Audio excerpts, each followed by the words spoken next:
સુરતના કતારગામમાં ભૂતિયા ડિમોલેશન પર સૌથી મોટા સમાચાર અને કતારગામના નાસિરનગરમાં ડિમોલેશનનો મામલો ગાંધીનગર પહોંચ્યો છે. સુરત પોલીસને બહાર રાખીને જ ગાંધીનગરમાં ગુપ્ત રાહે સમગ્ર પ્રકરણની તપાસ અને સુરત મહાનગરપાલિકા અને પોલીસે મળીને સમગ્ર કાંડ આચર્યો હોવાની ગાંધીનગરમાં ફરિયાદ થઈ છે. સુરત રેન્જ આઈજીને સમગ્ર મામલે ગુપ્ત રીતે તપાસ કરીને રિપોર્ટ સોંપવાનો આદેશ આપવામાં આવ્યો છે. સૂત્રો પાસેથી આ માહિતી પ્રાપ્ત થઈ રહી છે.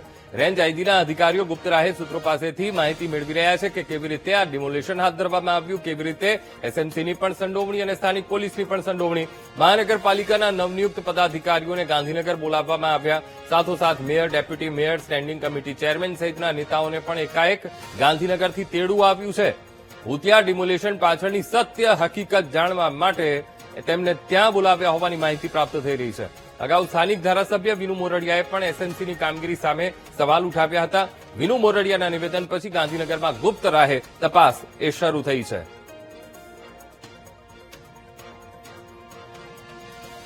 ભૂતિયા ડિમોલેશન તો કરી નાખ્યું, પણ હવે તપાસનો ધમધમાટ પણ એ તેજ કરવામાં આવ્યો છે. કારણ કે ગઈકાલે જે અધિકારી ના પાડી રહ્યા હતા કે આ ડિમોલેશન એ તેમની દેખરેખમાં નથી થયું, પણ એ વિડીયો પણ સામે આવ્યા કે એ અધિકારી પણ સ્થળ પર હાજર જોવા મળ્યા હતા. એનો વિડીયો પણ એ સામે આવ્યો અને ત્યારબાદ હવે કાર્યવાહીનો એ ધમધમાટ તેજ થયો છે. તો આજ મુદ્દે સંવાદદાતા ધ્રુવ ફોનલાઈન પર. ધ્રુવ, ભૂતિયા ડિમોલેશન હવે ગુપ્ત રાહે તપાસનો ધમધમાટ એ શરૂ થઈ ગયો છે. ગાંધીનગર સુધી ફરિયાદ પહોંચી ગઈ છે. ધ્રુવ, બિલકુલ. સુરતમાં જે 110 થી વધુ મકાનોનું જે ડિમોલેશન થઈ ચુક્યું છે, ગેરકાયદેસર રીતે આખું આ ડિમોલેશન થયું છે અને આ ડિમોલેશન કોણ કરી ગયું તે હજી સુધી જાણી નથી શકાયું. અધિકારીઓના વેશમાં ત્યાં અધિકારીઓ હાજર છે, બુલડોઝર હાજર છે, બધું જ હાજર છે. પોલીસનો સ્ટાફ બંદોબસ્ત આપી રહ્યો છે અને 110 મકાનોનું ગેરકાયદેસર રીતે ડિમોલેશન થઈ જાય છે. પરંતુ જયારે અધિકારીઓના બાબતે પૂછવામાં આવે છે ત્યારે એ લોકો આનો સ્વીકાર જ નથી કરી રહ્યા, અમે કોઈ ડિમોલેશન કર્યું જ નથી. ત્યારે મહાનગરપાલિકાના અધિકારીઓ જો આવું કહેતા હોય તો 110 મકાન તોડી કોને પાડ્યા, આ એક મોટો અત્યારે એક ચર્ચાનો કેન્દ્ર સમગ્ર શહેરમાં બની રહ્યું છે. આમ તો સમગ્ર ગુજરાતમાં અત્યારે આ એક મુદ્દો બન્યો છે.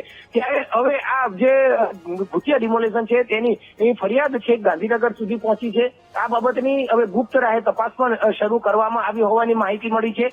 સુરત પોલીસ અને મહાનગરપાલિકા સાથે મળીને આ ડિમોલેશન કરાયું હોય તે પ્રકારની ફરિયાદ જે છે તે ગાંધીનગર મળી છે. તેને લઈને સુરત પોલીસને બહાર રાખીને આ એક તપાસ ગુપ્ત રાહે તપાસ કરાઈ રહી છે. જેમાં માહિતી એવી પણ મળી રહી છે કે સુરત રેન્જ આઈજીની ટીમને ગૃહ વિભાગથી આ મામલે તપાસ કરવા માટે કહેવામાં આવી રહ્યું છે અને ગૃહ વિભાગના આદેશથી રેન્જ આઈજીના જે અધિકારીઓ જે છે તે રિપોર્ટ લેવા માટે માહિતી મેળવી રહ્યા છે. ફોન થકી જુદા જુદા વ્યક્તિઓને ફોન કરીને સમગ્ર બાબતે નિષ્પક્ષ રિપોર્ટ તૈયાર કરવામાં આવી રહ્યો છે અને આ રિપોર્ટ જે છે તૈયાર થયા બાદ ગાંધીનગર ગૃહ વિભાગને મોકલવામાં આવશે તે પ્રકારની માહિતી મળી છે. બીજી તરફ ગતરોજ જે 4 જેટલા મોટા પદાધિકારીઓ છે, કે મેયર છે, ડેપ્યુટી મેયર છે, સ્ટેન્ડિંગ ચેરમેન છે, શાસક પક્ષ નેતા છે, તમામને ગાંધીનગર તેડું આવ્યું છે. ગાંધીનગર બોલાવવામાં આવ્યા છે. કયા વિભાગે તેમને બોલાવ્યા છે, કયા નેતાએ તેમને બોલાવ્યા છે તે જાણવા નથી મળી રહ્યું. પરંતુ આ 4 જે પદાધિકારીઓ જે છે તેમને ગાંધીનગર બોલાવવામાં આવ્યા છે અને આ બાબત તપાસ કરવા માટે વાત કહેવામાં આવી રહ્યું છે અને માહિતી મેળવાઈ રહી છે અને કોની પાછળ કોના ઈશારે આ ડિમોલેશન થયું છે તે બાબતે અત્યારે માહિતી હાલ તેઓ માંગી રહ્યા છે. એટલે કે ખૂબ જ મહત્વની માહિતી હાલ સામે આવી છે કે ગુપ્ત રાહે તપાસ શરૂ થઈ ચૂકી છે. કોના ઈશારે આ થયું છે હવે એટલી વાત ચોક્કસ છે કે જે બિલ્ડર કે જે રાજકીય નેતાના ઈશારે આ સોપારી ફોડવામાં આવી છે, 110 મકાનોની સોપારી ફોડાઈ છે, હવે અધિકારીઓએ ભેરવાઈ ગયા છે અને અધિકારીઓ આમાંથી છટકવા માટે બહાર નીકળવા માટે મથામણ કરી રહ્યા છે. પરંતુ હવે આમાંથી કોઈ જ નીકળી શકે તેમ નથી જોવા મળી રહ્યા, કોઈ દરવાજા નથી જોવા મળી રહ્યા. જે નેતાઓના ઈશારે કરાયું છે તે નેતાઓ હાલ તેઓનો હાથ પણ નથી પકડી રહ્યા અને તમામ બાબતે હવે અધિકારીઓ ભેરવાયા છે અને આ તપાસમાં શું બહાર આવે છે અને કઈ રીતની કાર્યવાહી થાય છે તેની પર સૌ કોઈની નજર છે. બિલકુલ ધ્રુવ, સમગ્ર માહિતી સાથે જોડાવા બદલ આપનો આભાર.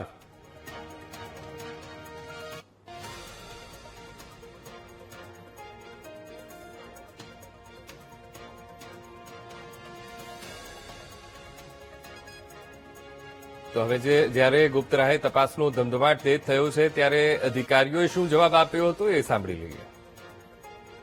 પણ તમે મને શું કામ પૂછો છો? હું એમાં હતો જ નહીં તો પછી મને શું કામ પૂછો છો? એ મને શું ખબર કોણ હતા એ તમે શોધો. કોણ હતા એ તમે શોધો. ના, એસએમસી નહોતા. બસ તો એસએમસી નહોતો. એસએમસી નહોતો. ના, અમે નથી માંગ્યો બંદોબસ્ત. તો પોલીસને પૂછો. હા, તો પૂછો એમને. અમે ના પાડીએ છીએ તમને કે અમે બંદોબસ્ત નથી માંગ્યો. ખ્યાલ નથી નહીં, બધાને જ ખ્યાલ છે. તમને નથી ખ્યાલ તૂટી ગયા? તમારો સવાલ શું છે? કોણે તોડ્યા? એસએમસીએ નથી તોડ્યા. બસ તો એસએમસીએ નથી તોડ્યા. તો હવે જ્યારે ભૂતિયા ડિમોલિશન થયું અને અધિકારીઓએ તો એ વખતે ના પાડી, પણ ત્યારબાદ હવે જ્યારે તપાસનો ધમધમાટ તેજ થયો છે, વિડીયો પણ સામે આવ્યા છે અને ધારાસભ્ય વિનુ મોરડિયાએ પણ આ પહેલા પણ પ્રશ્નો ઉઠાવ્યા છે. ત્યારે વિનુ મોરડિયા ધારાસભ્ય તેમણે શું કહ્યું એ પણ સાંભળી લઈએ.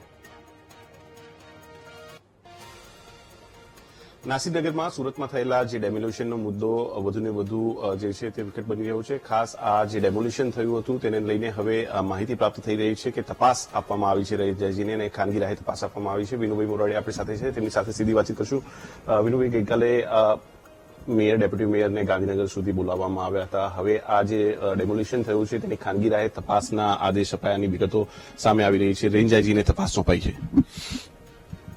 એ મારી જાણમાં નથી તપાસ અપાય છે કે શું થયું છે કે મેયરશ્રીને શું કામ બોલાવ્યા હતા, પરંતુ જે ઘટના બની છે, જે ડિમોલેશન થયું છે, એ શંકા પ્રેરિત થયું એવું પ્રથમ દ્રષ્ટિએ લાગે છે. અને એટલે જ કોઈના કોઈ જે પ્રકારે મીડિયા માધ્યમથી પણ જે બતાવવામાં આવ્યું છે, જે અધિકારીઓ એમ કહેતા હતા કે અમે ત્યાં નથી, એ અધિકારીઓ ત્યાં સ્થળ ઉપર મળ્યા છે. એટલે એક વાત 100% સાચી થાય છે કે અધિકારી જુઠ્ઠું બોલે છે કે અમે નથી. એ અધિકારી ડિમોલિશનમાં હતા જ, કારણ કે એની સાબિતી થઈ ગઈ કે એમ કે છે કે અમે ત્યાં હતા જ નહીં. જે હોય એને પૂછો, અને ખરેખર હતા. એટલે એ માણસ જુઠ્ઠું બોલે છે અને એની પર વિશ્વાસ મૂકી શકાય નહીં.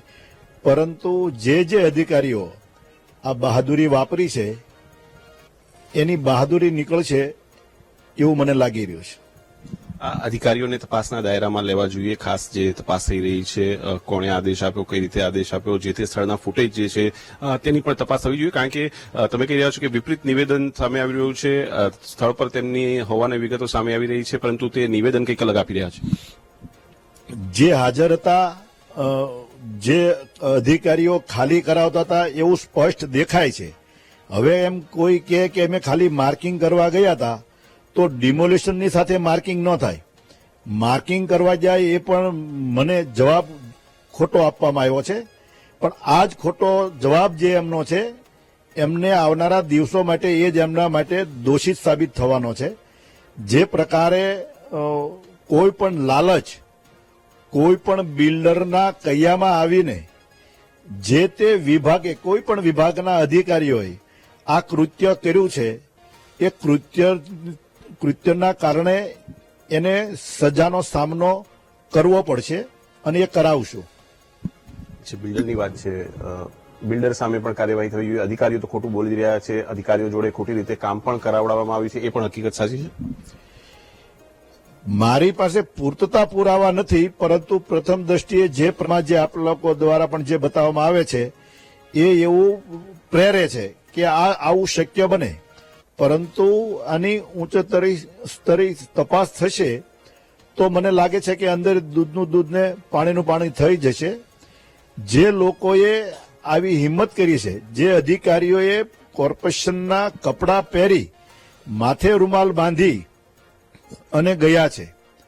હંમેશા એવું બનતું હોય છે કે કોઈ પણ ડિમોલિશન હોય તો અને આની અંદર જે એજન્સીનો ઉપયોગ કરવામાં આવ્યો છે, એની એજન્સી ઉપર પણ અને જે અધિકારીઓ હાજર હતા એની ઉપર પણ ગુનો દાખલ થવો પડે, એફઆઈઆર ફાટવી પડે, અને તો જ એ આમાં આવે. અને આની તપાસે ઉચ્ચ લેવલે થવી પડે. કારણ કે મને ખ્યાલ આમાં આવે છે કે આ એમનામ નથી થયું. આમાં કોઈ મોટા અધિકારીઓ પણ આમાં સામેલ હોઈ શકે, કારણ કે નાની નાની જે અધિકારીઓ છે એની આટલી હિંમત ચાલે નહીં. સાહેબ, શહેરી વિકાસ મંત્રી પણ રહી ચૂક્યા છો, કોર્પોરેશનમાં પણ આપણે અનેક કામ કર્યું છે. અંતિમ પ્રશ્ન છે મારો કે સરકારની અંદર આ સંદર્ભે ઉચ્ચ સ્તરીય તપાસ કરવા માટે આપના તરફથી કોઈ સરકારની અંદર રજૂઆત કરવામાં આવશે? મારા તરફથી તો જે એક પ્રતિનિધિ તરીકે મારે જે કરવું પડે એ હું કરી રહ્યો છું, પરંતુ દુર્ભાગ્યપૂર્ણ રીતે જે આમાં અધિકારીઓએ રોલ ભજવ્યો છે ને એ અતિ ખરાબ છે. એટલે જેણે પણ ભોગવ્યો આ રોલ ભોગવ્યો છે, જેણે ભજવ્યો છે એને ભોગવવું પડશે. આભાર વિનુભાઈ અમારી સાથે વાતચીત કરવા માટે. તો જે અધિકારીઓનો આમાં મુખ્ય રોલ રહ્યો છે તેની સામે ઉચ્ચ સ્તરીય તપાસ થાય તેવું તેમનું સ્પષ્ટ કહેવું છે. જે પણ તપાસ થશે તેમાં તમામ વિગતો બહાર આવશે અને જે અધિકારીઓની ભૂમિકા રહી છે તે પણ શંકાસ્પદ રહી છે તેવું તેમણે સ્પષ્ટ કહ્યું છે. કેમેરામેન શાયદ શર્મા સાથે મેહુલ દેસાઈ, ગાંધીનગર.